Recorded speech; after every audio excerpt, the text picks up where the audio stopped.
At habang po naka-break, ay sa ibang balita po muna tayo, pinaigting ang pagbabantay sa Binmalay Beach sa Pangasinan ngayong summer break.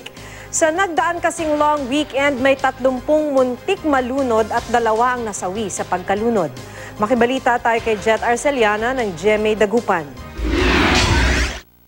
Mas marami na ang dumaragsa sa dagat sa bayan ng Binmalay sa Pangasinan. Ngayong summer break na ng karamihan sa mga chikiting. Pero nitong Holy Week, may 31 individual na muntik ng malunod. May 2 namang nasawi sa dagat sa Binmalay, ayon sa Municipal Disaster Risk Reduction and Management Office. Yung bibig niya medyo namumuti na, tapos lupay-pay na siya.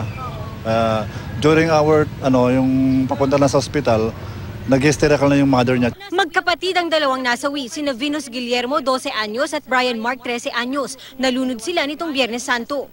Ngayon ang nangyari, nakatulog yung mga magulang ng mga bata. Yung mga bata naman, siyempre galing Manila, sabik sa dagat, pumunta na ng tubig. So maaga-maaga yung draw ng incident natin. Sa ngayon, 4 na bahagi ng Binmalay Beach ang tinututukan ng MDRRMO dahil sa dami ng naitatalang insidente ng pagkalunod roon.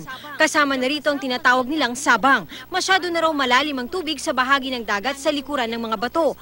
Plano ng lokal na pamahalaan na maglagay rito ng floaters para magsilbing babala. Ay akala nila mababaw lang sa may banda roon. Pero pag hinila ka noon, hindi mo na maabot yung lupa. Kaya doon sila na hanggat mapagod, siyempre yung tubig umikot.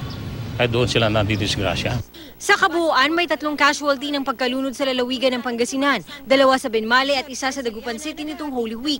May naitala namang 9 na individual na inatake ng dikya o jellyfish. Jet Arceliana, Nagbabalita, Pilipinas.